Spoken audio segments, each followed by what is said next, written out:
Καλησπέρα σας. Ονομάζομαι Ζώτο Κελική, είμαι εκπαιδευτικός, πιο συγκεκριμένα φιλόλογος και θα σας παρουσιάσω τα ευρήματα εκπαιδευτικής έρευνας που διεξήχθη κατά το σχολικό έτος 2014-2015 με θέμα η μαθησιακή διεργασία των μαθητών-μαθητριών με διάχυτες αναπτυξιακές διαταραχές.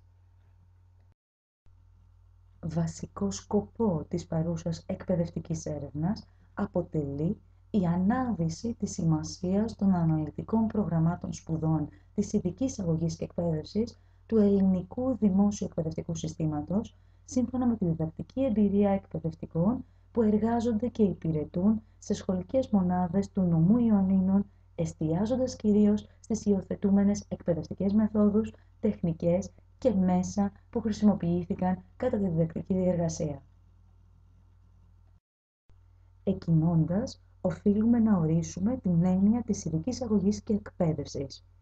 Ως ειδική αγωγή νοείται η εκπαιδευτική βοήθεια που παρέχεται στα παιδιά με ειδικές μαθησιακές δυσκολίες, με ειδικές εκπαιδευτικές ανάγκες. Η βοήθεια αυτή παρέχεται βάσει ενός σχεδιασμένου εκπαιδευτικού προγράμματος που οργανώνεται κατά τέτοιο τρόπο ώστε να μπορούν να αντιμετωπιστούν οι ειδικές εκπαιδευτικές ανάγκες κάθε μαθητή. Η ειδική αγωγή προσφέρεται όχι μόνο στα ειδικά, αλλά και στα σχολεία της τυπικής εκπαίδευσης. Αποτελεί στην ουσία την εξατομικευμένη διδασκαλία που υλοποιείται σε παιδιά με ειδικές μαθησιακές ανάγκες, είτε στο τμήμα ένταξης, είτε στην τυπική τάξη. Η συστηματική ανάπτυξη και οργάνωση της ειδικής αγωγής και εκπαίδευσης στην Ελλάδα έχει ήδη εισέλθει στην τρίτη δεκαετία, συντελώντας τη διαφοροποίηση της εκπαιδευτικής πολιτικής, την ευαισθητοποίηση του κοινωνικού συνόλου και την ανάληψη συγκεκριμένων δράσεων από τους αρμόδιους φορείς για τα παιδιά με μαθησιακές ανάγκες, διαφέροντας σημαντικά από την ισχύουσα ιδρυματική και φιλανθρωπική αντιμετώπιση τους, όπως ίσχυε τουλάχιστον έως τη δεκαετία του 1970. Όσον αφορά το θεσμικό πλαίσιο της ειδικής αγωγής και εκπαίδευσης στην Ελλάδα, οφείλουμε αρχικά να αναφερθούμε στον ιδρυτικό νόμο της ειδικής αγωγής, στον νόμο 1143 του 1981, ο οποίος καθιέρωσε την ειδική αγωγή ως τομέα του εκπαιδευτικού συστήματος. Ακολούθησε ο νόμος 1566 του 1985, ο οποίος επιχείρησε μια τομή στο χώρο της ειδικής αγωγής. Με μια σειρά από άρθρα καταβλήθηκε προσπάθεια ώστε το σύστημα της ειδικής αγωγής να ενταχθεί στο κυρίως εκπαιδευτικό σύστημα και να μην είναι αποκομμένο από αυτό. Ωστόσο, θεμελιώδη νόμο για την ειδική αγωγή αποτέλεσε ο πιο πρόσφατος νόμος, ο 2817 του 2000, μέσω του οποίου επιχειρήθηκε μια πραγματική τομή στο χώρο της ειδικής αγωγής. Ο νόμος αυτός στην ουσία καθιέρωσε θεσμούς και καινοτομίες τόσο σημαντικές που αποτελούσαν ελπίδα και απέτηση όλων των ατόμων με αναπηρία, των γονιών τους, των εκπαιδευτικών της ειδικής, αλλά και της γενικής εκπαίδευσης. Σαφώς, εξαιρετικά σημαντικές ήταν και οι αλλαγές και βελτιώσεις του νόμου 3699 του 2008, περιλαμβάνοντας τα προγράμματα συνεκπαίδευσης, μετονομάζοντας τα ΚΔΑΗ σε κέντρα διαφοροδιάγνωσης, διάγνωσης και υποστήριξης ειδικών εκπαιδευτικών αναγκών, σε ΚΕΔΙ δηλαδή, εισάγοντας τον όρο διαφορική διάγνωση ή διαφοροδιάγνωση αντί του πρώτερου διάγνωση.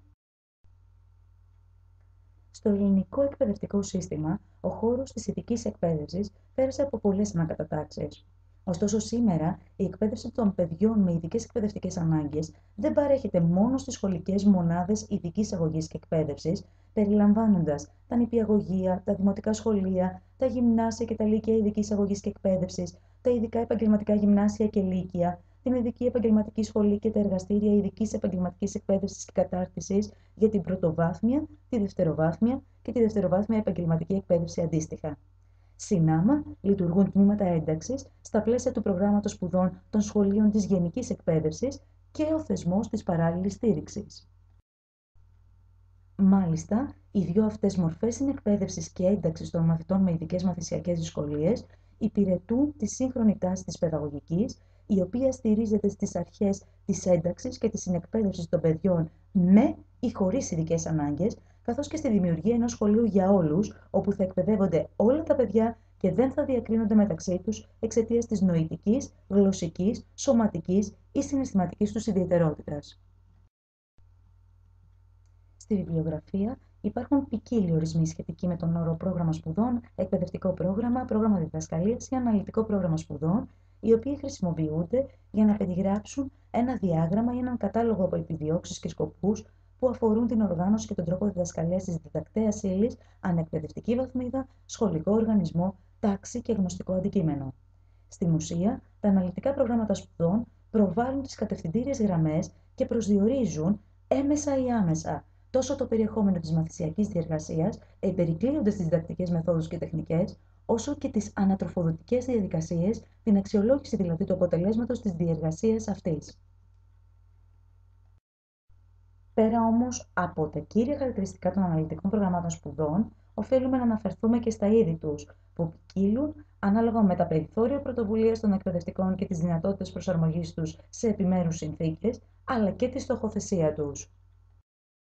Το Παιδαγωγικό Ινστιτούτο εκπώνησε την τελευταία δεκαετία ενιαίο διαθεματικό πλαίσιο και νέα αναλυτικά προγράμματα σπουδών, προσπαθώντας να επιτευχθεί η εναρμόνιση των προγραμμάτων σπουδών της γενικής εκπαίδευσης με τα καινούργια δεδομένα της κοινωνίας της πληροφορίας και της γνώσης, της πολυπολιτισμικής κοινωνίας στην οποία ζούμε, αλλά και της αναγνώρισης των ειδικών εκπαιδευτικών αναγκών και των δικαιωμάτων του υπάρχοντος μαθητικού δυναμικού για ένταξη και ισότιμη εκπαίδευση σε ένα ενιαίο σχολείο.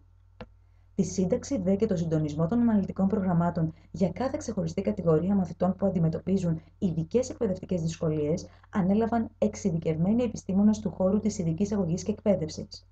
Είναι απαραίτητο όμως να αναφερθεί ότι τα διαφοροποιημένα αναλυτικά προγράμματα σπουδών της ειδικής αγωγής και εκπαίδευσης, ακολουθώντας το πλαίσιο λειτουργίας των αναλυτικών προγραμμάτων της γενικής εκπαίδευσης, παρουσιάζουν επίσης ποικιλία τόσο στη λειτουργία τους, όσο και στα κύρια χαρακτηριστικά τους, στοχεύοντας δηλαδή στην αποτελεσματική μαθησιακή διεργασία μέσω της εκπλήρωσης της βασικής λειτουργικής στοχοθεσίας τους.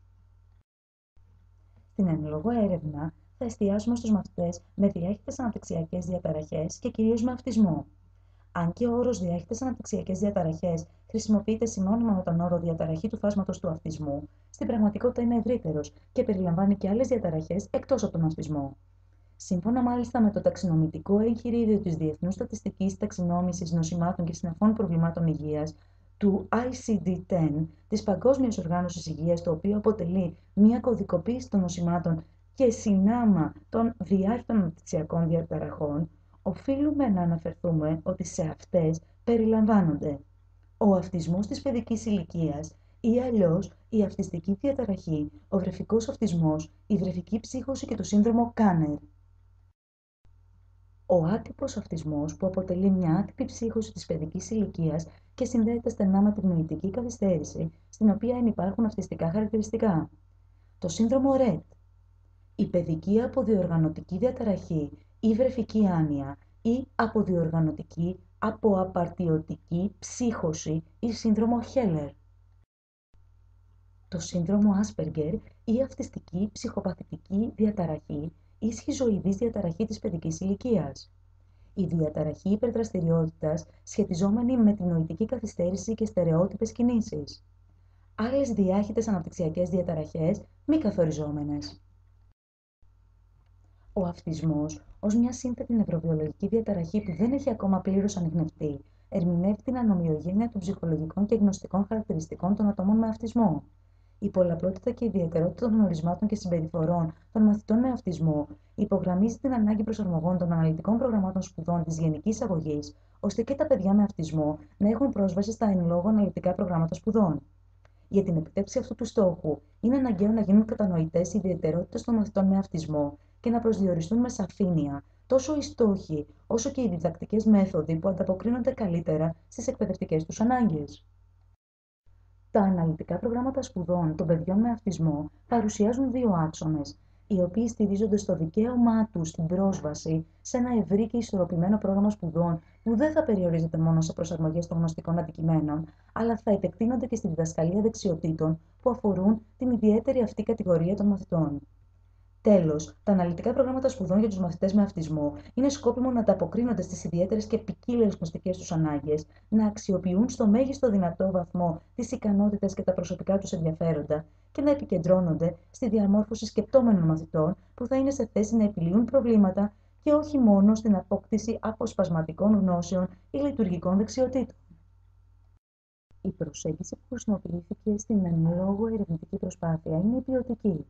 Αφετηρία της υποκειμενικής ερμηνευτικής αυτής προσέγγισης είναι το γεγονός ότι ο άνθρωπος, ως ενεργητικό και δημιουργικό υποκείμενο, δίνει νόημα στις πράξεις του, ενεργεί αυτόνομα και με ελεύθερη βούληση. Η ερευνήτρια επιδιώκει να εμβαθύνει στον κοινωνικό χώρο και να δει τα πράγματα από τη ματιά των συμμετοχόντων στην έρευνά της. Αναλυτικότερα, επιλέχθηκε η τεχνική της συνειδητοποιημένης συνέντευξης, ακολουθώντας δηλαδή ένα σχέδιο, έναν οδηγό συνέντευξης, και τελικά αποτέλεσε μια εμπειρία που αντάμυψε τόσο την ερευνήτρια όσο και τα ερευνητικά υποκείμενα.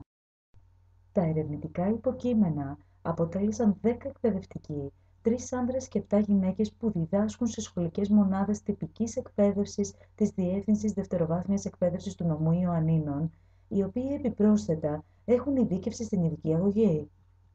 Σημαντική ήταν η συμβολή της εμπειρίας των ίδιων, αλλά και της ερευνήτριας, καθώς επίσης και των κοινών τους προβληματισμών και στόχων. Η ανάλυση και ερμηνεία των δεδομένων έγινε από την αρχή της έρευνας έως την ολοκλήρωση της συλλογής των στοιχείων, με στόχο την οργάνωση και απλοποίηση της πολυπλοκότητας των πληροφοριών σε θέματα ή κατηγορίες, τη συστηματική διερεύνηση του λεκτικού περιεχομένου των συνεντεύξεων και τη μετατροπή του σε ερευνητικά ευρήματα.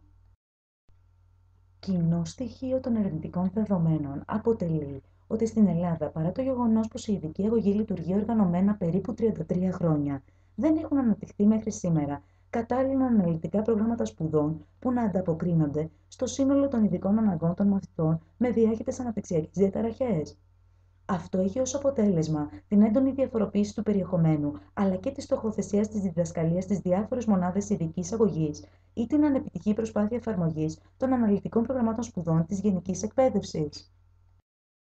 Τονίζεται μάλιστα συνολικά από όλα τα ερευνητικά υποκείμενα ότι ο προσδιορισμός των στόχων της ειδικής εκπαίδευσης των μαθητών με αυτισμό διέπεται από τη βασική αντίληψη ότι τα άτομα με αυτισμό έχουν έναν ιδιαίτερο τρόπο αντίληψης και κατανόησης των ανθρώπων και του περιβάλλοντος και όχι κατώτερο.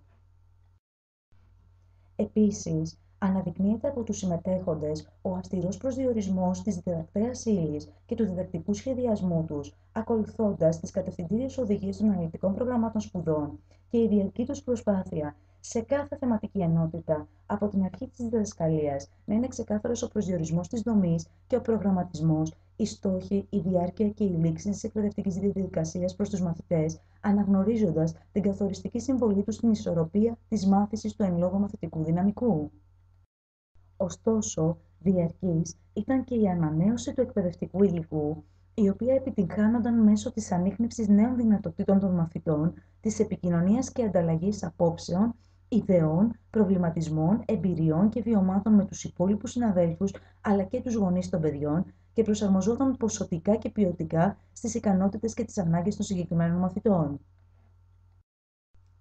Συνάμα, χρησιμοποιούνταν ποικίλα εποπτικά μέσα, εικόνες, ταινίες, διαδραστικά περιβάλλοντα, ηχογραφημένες ομιλίες μέσω της χρήσης ηλεκτρονικού υπολογιστή και προβολέων, φυσικά αντικείμενα και άλλα, με κυρίαρχη τη χρήση οπτικοποιημένων κωδίκων, δηλαδή φωτογραφιών, εικόνων, ζωγραφιών, απτών αντικειμένων, και δημιουργούνταν συχνά ευανάγνωστα κείμενα, ώστε να επιτυγχάνεται παράλληλα η προσέλκυση του ενδιαφέροντος και της προσοχής των μαθητών και επίσης να διευκολύνεται η πορεία τους στη μάθηση.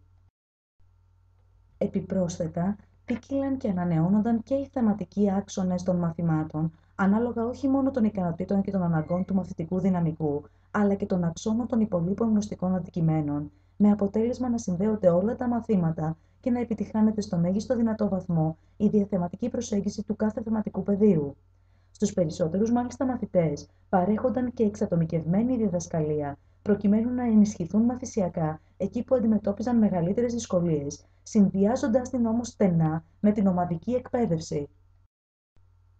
Τονίζεται επομένως η καθοριστική σημασία του ρόλου του εκπαιδευτικού, καθώς καλείται να βοηθήσει τον μαθητή να κατανοήσει και να ανταποκριθεί στις απαιτήσεις των άλλων, με σεβασμό στις διαφορές, τις ιδιαίτερες προτιμήσεις και ικανότητές του, λειτουργώντας ως γέφυρα που χωρίζει και συνάμα ενώνει το άτομο με αυτισμό και διάχυτες αναπτυξιακές διαταραχές με τους άλλους, την κοινωνία.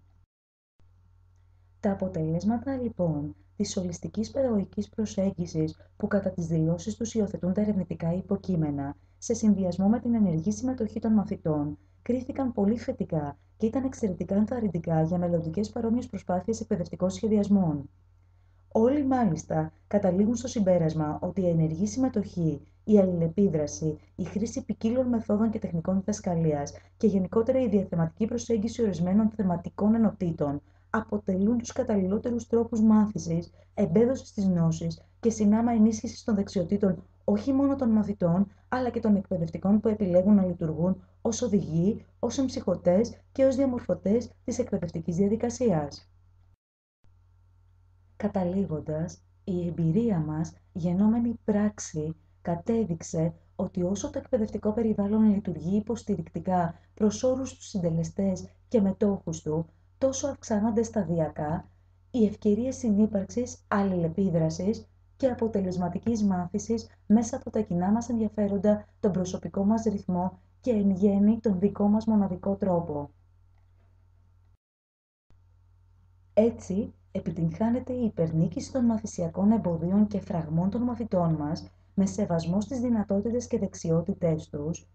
και παράλληλα τίθενται οι κατάλληλες βάσεις οικοδόμησης νέων, ευρύτερων, ωφέλιμων γνώσεων και δεξιοτήτων, όπως του να μαθαίνω πως να μαθαίνω, αλλά και να διερευνώ καταλήγοντας στην επίλυση απλών καθημερινών προβλημάτων, συντελώντας εν τέλει στην ενίσχυση της αυτοεκτίμησής τους.